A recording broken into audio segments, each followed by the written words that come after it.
皆さんこんにちは。今回はラジ HT でやってみたかったこと最後の第3弾目として、カスタムクーレイと称した製作について紹介します。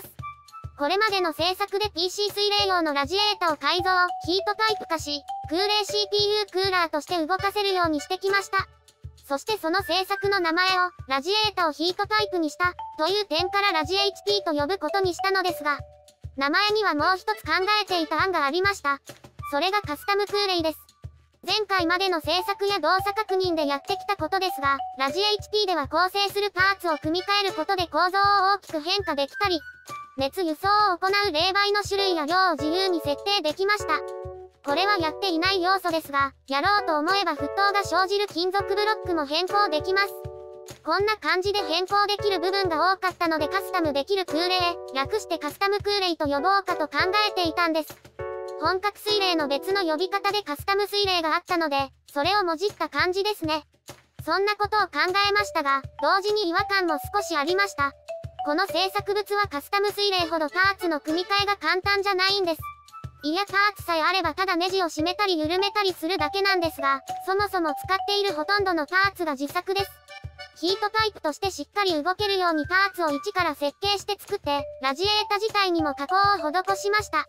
なので別のパーツにしようと思っても、また一から作り始めるか、既製品を改造するか、そんなことを考えないといけなかったので、カスタム水冷ほど気軽にパーツカスタムができない。カスタム水冷のカスタムって、パーツカスタムがメインじゃないの？そう思っていた私にとって、パーツカスタムが大変なものをカスタムクーレイと呼ぶのはちょっと違うかな、ということでラジ HT と呼ぶことにしたんです。まあ市販品のままだと金属ブロックもラジエータも、ヒートタイプとして使えるのか、冷媒循環できるのか不安でしたし、改造や自作をすることで観察しやすくもなったので、それはそれでやってよかったと思っています。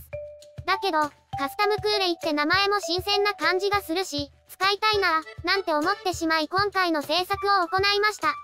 制作のコンセプトは、パーツカスタムしやすい市販の水冷パーツをそのまま使って空冷 CPU クーラーにする、です。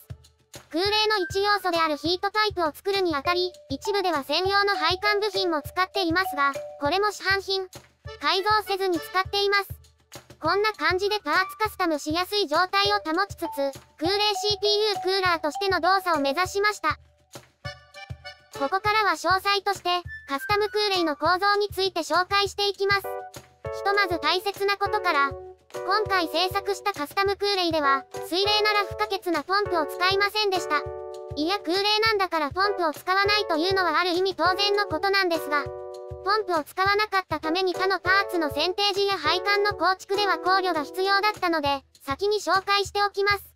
てかヒートタイプっぽく動くものにポンプを使ったものはすでに作っているので、本当に当然の流れではあるんですけど、とりあえず、カスタムクーレイにはポンプなど動力はありません。ではパーツの紹介、まずはラジエータです。これには以前制作した不凍液水冷でも使っていたものを今回使用します。このラジエータは配管穴が片側に4つ、反対に1つの計5つついているのが特徴です。ラジ HT で改造したものだと片側2つのみでしたので、凝った作りですね。その凝った作りでもあるせいか、値段も割高です。まあ他の部分も色々違うということもありますけど、それで高価だったこともあり、改造するつもりだったラジ HT では使用しませんでした。でしたが今回のカスタムクーレイでは必要不可欠なラジエータです。両サイドに配管穴があることで、冷媒の蒸気や液の流れを折り返すことなく、一方向に流すことができるからです。一般的な PC 水冷用のラジエータだと配管穴2つが片側にあるので、冷媒の流れとして折り返す部分があります。ポンプを使う水冷なら折り返しがあっても冷媒がどんどん流れ込んでくるので、冷媒循環が維持できます。ですがカスタムクーレイではポンプを使いません。蒸気と液の密度差、つまりは重力を利用して冷媒循環させます。ちなみに市販のヒートタイプだと毛細管現象を利用しますが、私には試した経験がほとんどないので導入していません。そんな重力を利用する冷媒循環で折り返しがあると、そこにはただ凝縮してできた冷媒の液が溜まっていくだけです。凝縮してできた液が重力で流れ落ち、また CPU の熱を受けられる場所に戻る。そんな冷媒循環を考えた時にこのラジエータなら、上側の配管穴から蒸気が流入して、内部で放熱、凝縮して、下側から流出、そんな配管が作れそうでした。まあ流れに折り返しがないラジエータならどれでもいいんです。PC 水冷用でもそんな配管のものや、なんなら自動車用のラジエータでも使えたかもしれません。今回は私の手元にこれがあったので、これを使っただけです。ただラジエータの形状で考慮が必要という点はパーツカスタムにとって制限になるのですが、今回は仕方ないとして進めます。ラジエータの他に CPU の熱を受け取る水枕でも、冷媒循環に関する考慮が必要でした。ヒートパイプと同じように動かすので冷媒は CPU の熱を受けて蒸発、今回だと沸騰します。その沸騰が生じる水枕では冷媒が沸騰しやすいか、沸騰でできた蒸気が抜け出ていきやすいか、そんなところを考慮しています。というのも先日の動作確認で、沸騰が生じる空間は広いほど冷やせるみたい、そう知ったので水枕でも沸騰向きなものを選ぼうとなりました。まあ手持ちにあった市販の水枕は2種類だけだったので、どっちがいいかと考えるだけでしたが、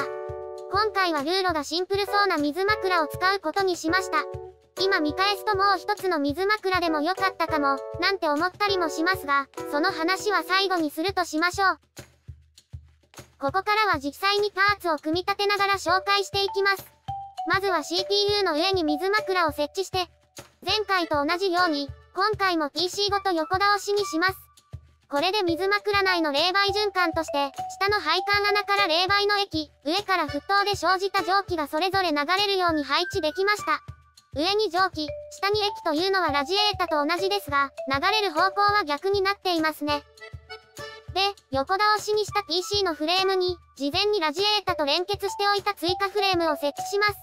暖かくなった蒸気が上昇するのを利用して、ラジエータの配管穴まで移動してもらう感じです。ラジエータの下にはリザーブタンクを接続します。このタンクで凝縮してできた冷媒の液をストックし、加えて水枕内の沸騰で減る冷媒の液を、水差、重力を使ってタンクから補う。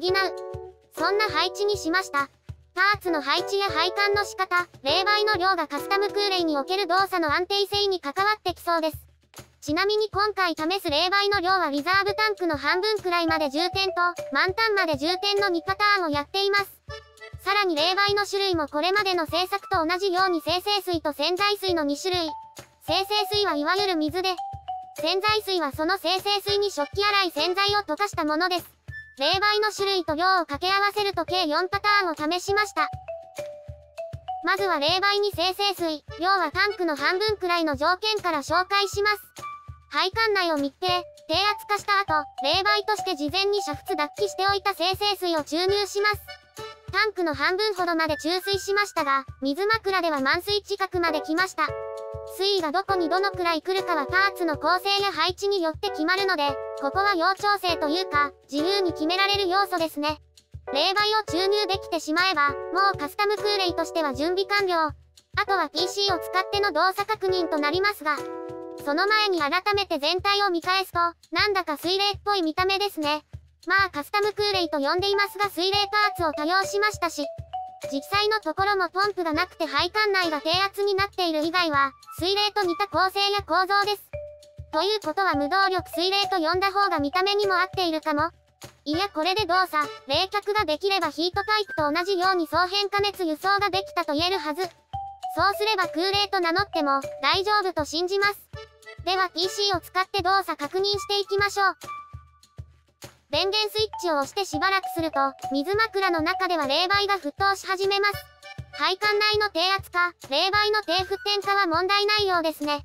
ブクブクと沸騰を起こしつつも、PC、OS の方は問題なく起動しました。起動時の沸騰を見返してみると、沸騰の様子はこれまでの製作で見られたものと違っていました。比較的高頻度に、そして細かい泡が多く作られていました。この変化は水枕を使ったことによるものなんでしょうかね。これまでと比べれば水枕内の空間は狭小ですから、この狭い空間が沸騰の起き方にも影響したように思えます。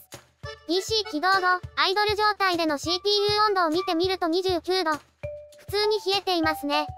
寄せ集めのパーツで組んだカスタム空冷だったのでそこまで期待していませんでしたが、いい出だしです。まあ先ほどの沸騰の違いはアイドル状態だと顕著になっていて、気泡ができる回数、沸騰する回数が明らかに違います。この沸騰は高負荷動作時の冷却にどう影響してくるんでしょう。見ていきましょう。ベンチマークソフトシネベンチ R20 を使って CPU の動作設定は定格でベンチマーク開始です。開始してすぐ、沸騰は激しくなりました。沸騰は維持できているものの、水枕内という狭い空間の中でよくこれだけ激しい沸騰ができるもんだなぁと感心していましたが、そんな中リザーブタンクから水枕に冷媒の液を供給するためのチューブ、以降は液溶チューブと呼びますが、その液溶チューブ内にあった水は沸騰の勢いに押されて逆流したかと思ったら戻ってきたりと、液溶チューブ内で行ったり来たりし始めました。重力による水圧と沸騰による圧力がせめぎ合っている、そんな動きに思えます。やっぱりポンプや、せめて毛細管現象のような冷媒を戻す力がないと厳しいかなと思いましたが、映像を早送りで見ていくと、大まかには液を水枕まで供給、押し戻せているようです。なんとか冷媒循環や沸騰、そして冷却を維持できているようです。なかなか絶妙なバランスで動いています。この感じだと次に試す水量満タンの条件では冷媒循環に影響してきそうですね。水の量が増えれば水位が高まるんですから、沸騰が生じても水位差で冷媒循環をアシストできる、かもしれません。まあひとまず今の条件を見ていきますか。ベンチマーク終了。問題なく乾燥することができました。CPU 温度の最大値を見ると65度。これまでの製作と比べると少し高温ですが、別に劣悪でもありません。むしろ初回にしては優秀な結果。図らずもカスタムクーレイのシステムが作れてしまいました。それならここからは改良という感じで、水の不気味な動きをどうにかしたいところです。ということで液の流れに影響しそうな水量を増やした生成水満タンの条件をやってみます。リザーブタンクでは水面がギリギリ見える程度。水枕だと確認できず、おそらく配管部品の内部に水面が来ているのでしょう。水面が高くなったからか、沸騰が生じると水枕上側に接続したチューブ、以降は蒸気用チューブと呼びますが、蒸気用チューブ内に水が流入するようになりました。そして相変わらず液用チューブでは水が押し返されて、いやむしろ悪化しています。水が移動するスピードは速くなった気もしますが、なんだか入り込む蒸気の量が増えたような、不思議です。蒸気用チューブ内に流入した液が蒸気の移動を妨げて、代わりに水を押し戻す力を強めてしまっているんでしょうか。水を増やして安心するはずが、不安な動きが増強されている。ただ水位を増やせばいいわけでもなさそうですね。沸騰で生じる蒸気をうまく逃がせる配管構造など、他の要素も大切なんでしょう。つまりは配管の組み方であったり、水枕自体の選定であったり、そんなところが影響しそうです。とまあ冷媒の不安な動きは残りましたが、ベンチマークの方は問題なく乾燥でき、CPU 温度は62度。不安な動きをしていたものの、冷媒を増やしたことで冷却性能は向上していたようです。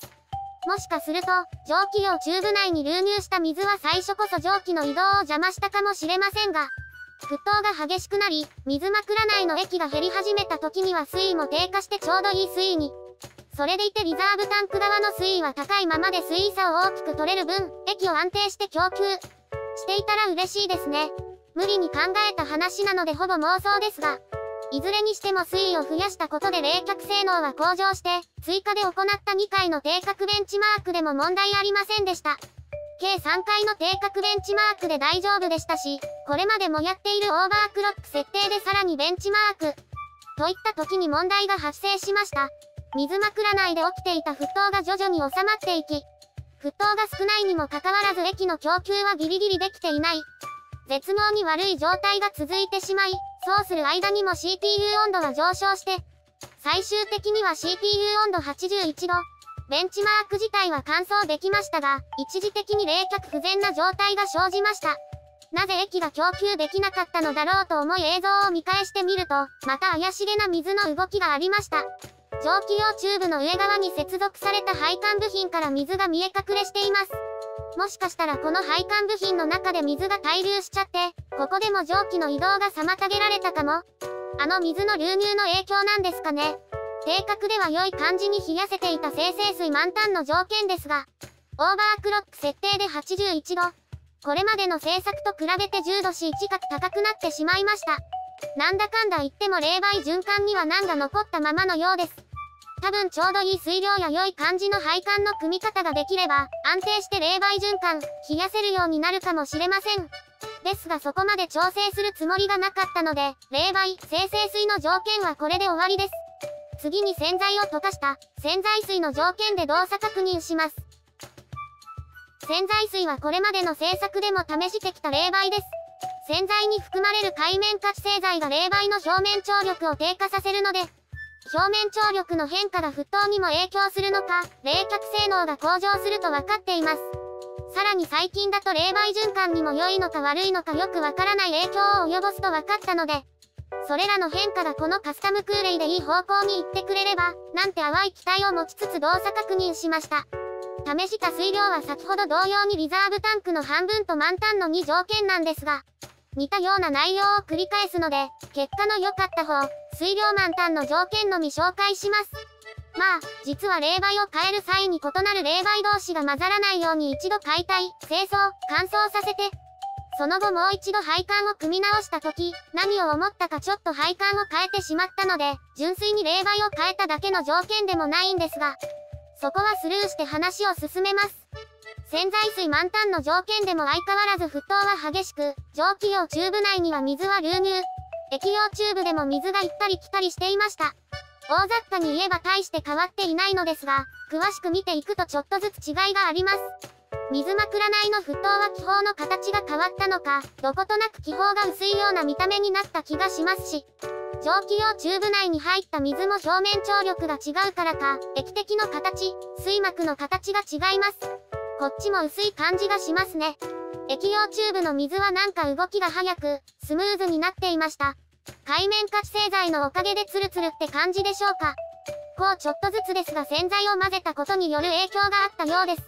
実際に冷却性能や冷媒循環の安定性にも変化があったようで、定格でのベンチマークの結果は精製水よりも良好でした。そして精製水では CPU 温度81度となっていたオーバークロック設定でも、洗剤水だと71度。洗剤を混ぜたことで冷却性能が向上したようです。まあ冷媒循環が良くなったかどうかは映像を見返してもパッと判断がつかないんですが、さらに普段も実施している、より高負荷なもう一つのオーバークロック設定でベンチマークを行ってみると、問題なく乾燥して、CPU 温度は83度。これまでの製作と比べれば2、3度 C 高くなっていますが、極端に悪くありません。こんな興味本位で作った寄せ集め構成、とりあえず構造なカスタムクーレイでしたが、初回動作から良い結果を出してくれました。今見返すとここの配管を直したいとか、別のパーツを使いたいとか、色々気になる部分が見当たります。特に水枕は今回使わなかった方でも内部の部品を取り外せば、水枕内でも広い空間を作れたような、そんなことを思ったりします。そう、多くある選択肢から悩みながら選んで、とりあえず試して、ダメでも簡単に組み替えられるから何度でも試行錯誤できて、これがカスタムするってことなんですかね。今回の動作確認を通してカスタム要素の魅力を体験できたように思えます。それを感じられたこの自作 CPU クーラーならカスタムクーレイと名乗ってもいいかな、なんて思った今回の制作、動作確認でした。今回の紹介は以上です。今回まで冷凍庫 PC 動画シリーズの番外編としてやってきた PC 水冷用ラジエータをヒートタイプ化する製作。ラジ HP やカスタムクーレイという名前を付けた製作たちでしたが、これらのメインにする紹介は今回で最後です。ぶっちゃけ今後の製作予定の上では使う予定も見込みもなく、ただ気になったから作ってみただけの製作だったんですが、意外にも面白い動作、いい結果、様々な発見を見せてくれた有意義な製作になりました。これらは今後の制作に影響、というか次のテーマの制作から早速活用していくつもりです。そしたら番外編でもない気がしますが、まあそこは些細な話でしょう。楽しい制作、いい体験ができました、で終えようと思います。そう制作も一区切りがついたので次回は久しぶりの総集編です。冷凍庫 PC 動画シリーズパート39から今回の52までを振り返り、今後の制作について改めて修正、更新した部分について話していこうと思います。ではではここまでのご視聴ありがとうございました。さようなら。